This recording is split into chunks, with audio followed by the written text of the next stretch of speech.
All right, let's take you to KZN now, where the devastating floods in that province that happened in April left thousands displaced and many families despairing.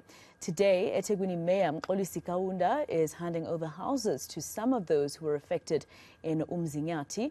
The area is one of the hardest hit in the province. Kaunda is also expected to hold a community imbizo to address ongoing water challenges in the area. Let's go to our reporter Manqoba Mchunu, who is following these developments, and he joins us now live from Umzinyathi. Manqoba, exactly what's been happening so far? Have you seen anyone actually receive the keys to their new home? Indeed, Masiko. In fact, just an hour ago, we did see some of the recipients receiving those keys to their new houses. And of course, Masiko, these are just not temporary residential units that the city is handing over to these residents, but these are more of permanent structures that have been built for these residents. So these are houses that they'll really be staying at, Masiko, following, of course, those devastating floods. You'll know that this is one of the areas that was hardest hit by the floods. There were many people that lost their lives in this particular community. I'm just reminded of the Mxolisi family that lost 10 of their family members. But there were also quite a lot of residents here in this particular area that were left homeless. The last count, I think, when I spoke or visited this area about a month ago, that's when the Correctional Services Department was here. I think they mentioned about over 500 families that were displaced or 500 people that were displaced in this area, and most of them that have been staying at community halls. So it does come as good news to these residents, of course, who are still hoping for some sort of dignity, hoping for housing after those floods. But I'm joined by the Mayor of eThekwini now just to speak more about this particular issue. Mayor, thank you very much. Let's talk about what this is all about today. Of course, you handed over houses to some of the people in this area. In good, today we have a good story to tell. The two families that we have already handed over, their houses, permanent structures. They were also part of the victims of the April floods, damages that we experienced in this area. So today they were happy to receive their keys to get into their own houses. And we are also working together with the Department of Human Settlement in the province to speed up the process, especially for those who are still located in our community facilities like community halls and the schools, to ensure that we are able to respond to their plight as well. The family of Mxolisi is in our plans to ensure that we get a better spot or location of land, because the area where they were residing on is the area which we can't allow them to go back there. It's one of the areas we've identified as hot spots, so where we can rebuild in those areas. But so just to cut you short because of time, one would say that two houses, that's still a long way to go, thinking of the people that have been affected. No, it's not only two. The ones that we formally handed over today is two, but there are other houses in the area, there are around 12 that have been built. So we continue with the process of rebuilding.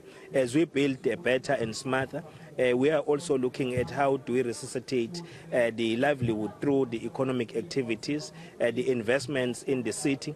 We are working with the many partners that are around our city to ensure that we continue those investments which they committed. Most of the projects, as we speak, are on the construction level, which we are happy. Some, they are now ready to go and officially open them.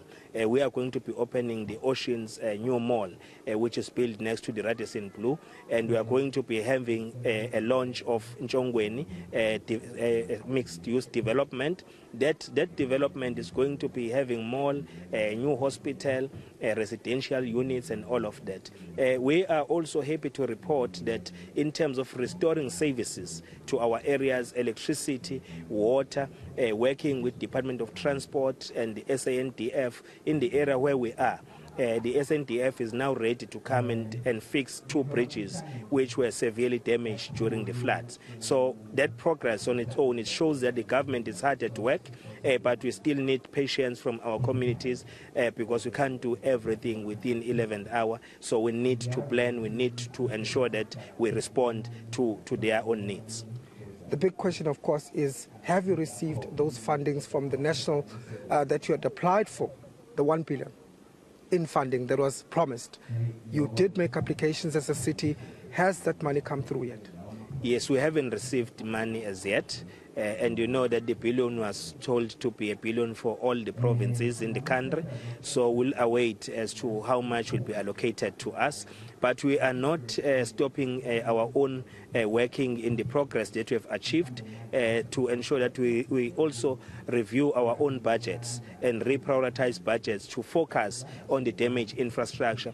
There are many roads which we have resuscitated. There are many bridges that we have resuscitated as a city, electricity and water. So we are not only waiting for that money, but the city is hard at work to restore all these services so that we can go back to normalcy. What is the hold-up, Mayor? Have you been given an explanation as to what really is the hold-up?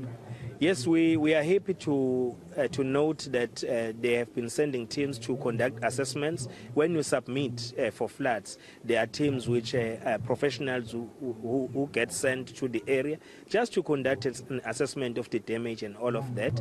As a city, we also processing our own insurance claims, which we are not anticipating that will get the response soon because they also need to conduct their own assessments moving forward. But the city is allocating its budget within its current budget to ensure that we become more responsive rather than waiting for funding. But how much of an impact is this having, not receiving these funds? Yes, if we look at our own finances as a city, it puts more strain because when you talk about reprioritization of budget and adjustments, that means there is a project that will shelve, we'll put it aside so that you can attend to the other project. That's on its own, its impact negatively on service delivery. Because remember that when you draft budgets, they are informed by IDPs. Those are commitments which were done long time ago, which we need to fulfill as a city. So once we start tampering with that budget, it also affects service delivery. But there's nothing we can do. Our primary objective for now is to restore services to our communities, to give shelter to those who do not have shelter. And we are working very close with the human settlement in the province to build the special facilities, temporal facilities. The land that we've identified, working with them, is the land where even permanent structures will also be built. So we are going to continue to ensure that we work together to resuscitate services, but we are also focusing on rebuilding our economy. We also paid a visit to Toyota, South Africa, just to conduct an assessment as to how far and what is their readiness. Then we were happy when we conducted the walkabout. They have already started other productions of their vehicles. And you know that the city is the city of many possibilities. Yesterday, we were also handing over the project of intensive sheep feedlot facility where Rainbow Chicken used to work. We bought that land as a city. Now the farmers there, they are already working and they are starting to benefit and to reap some good fruits. Let's talk about the water issue before, Mayor. We're pressed for time again about the water issue. Of course, this is one of the concerns in this community, not only this community, but many other communities. What promise would you give to these residents here who are here to raise those issues today? No, we're not going to be giving them any promise. We are going to give them our commitment because we have plans. And we are going to outline those plans that linking these communities, we need to ensure that the bulk water pipe that is about to be constructed to ensure that we are able to pump water from the treatment plant to our pump station. So that is the only thing that is remaining, but we have already upgraded the reservoir in the area Ematata, which will assist us in terms of supplying water to many households in the area. Recently, we've been to Tongat, as you know, to hand over a company which is already on the construction site to resuscitate our plant. So in many areas where we experience huge damages of infrastructure, the city is already intervening to ascertain that people get services, especially water is life. We can't live without water. Thank you, Mayor. Thank you for your time as always. That was Mayor of eThekwini, Mxolisi Kaunda, just giving us a synopsis of really where they are as the city when it comes to reconstruction and rehabilitation following the floods. Of course, there's still a lot of work to be done, but of course the concerning part is the fact that up until now they haven't received that funding from national government. All right, Manqoba Mchunu in Umzinyathi with that report. Let's leave it there for now.